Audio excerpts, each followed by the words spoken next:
போது அந்த பஞ்சாயத்து தலைவருடைய அனுமதி இல்லாமல் பிடிஓ பிடி ப்ராஜெக்ட் டைரக்டர் என்று சொல்லக்கூடிய டிஆர்டி அதிகாரிகள் இவங்களை கொண்டு சென்னையில் இருக்கிற ஒரு ஆணையர், அவர் பேர் மிஸ்டர் பொன்னையா ஐஏஎஸ், தமிழ்நாடு அரசனுடைய ஊரக வளர்ச்சித்துறையுடைய ஆணையர், மிரட்டி என் தொகுதியில் 100 ஏக்கரில் அப்படி ஒரு பிளாட் போட்டு நம்முடைய தனியார் அதுவும் பஞ்சமி நிலங்களை விற்கிறதுக்கு முயற்சி பண்ணவரை கடுமையாக எதிர்த்து முதலமைச்சர்கிட்ட அவர் மீது உடனே சஸ்பெண்ட் பண்ணி அவர்லேருந்து பணி நீக்கம் செய்யணும்னு கடிதம் கொடுத்துருக்குறேன். தமிழ்நாட்டு வரலாற்றில் உண்டா? எங்கேயாச்சும் ஒரு எஸ்பி மேலே ஒரு ஐஏஎஸ் அதிகாரி மேலே நடந்திருக்கா?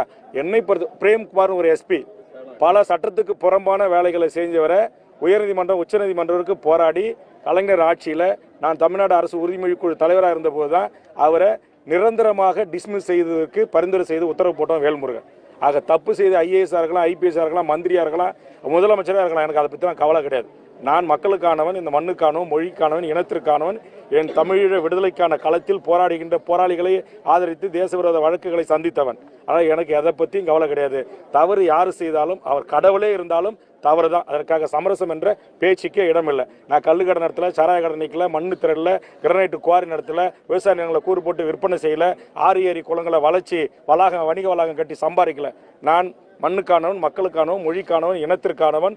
அநியாய அக்கிரமங்கள் திமுக இல்லை, அதிமுக இல்லை, பிஜேபி இல்லை, காங்கிரஸ் இல்லை, எந்த ஆட்சிகள் செய்தாலும் தோல் உரித்து உங்களை போன்ற பத்திரிகை ஊடக நண்பர்கள் துணையோடு மக்களோடு கைகோர்த்து மக்களோடு நிற்பேன். இதுதான் என்னுடைய இயல்பு. அதைத்தான் நான் செய்து கொண்டிருக்கிறேன். பாமக நடத்துகிற 24ஆம் தேதி இடஒதுக்கீடு போராட்டத்தில் தமிழக வாழ்வுரிமை பங்கேற்குமா இல்லை ஆதரவு? பாட்டாளி மக்கள் கட்சி நிறுவனரோ அல்லது டாக்டர் அன்புமணி அவர்களோ தமிழக வாழ்வுரிமை கட்சி ஆதரவளிக்க வேண்டும் என்று சொன்னால் கண்டிப்பாக போராட்ட களத்தில், சமூக நீதி களத்தில் அது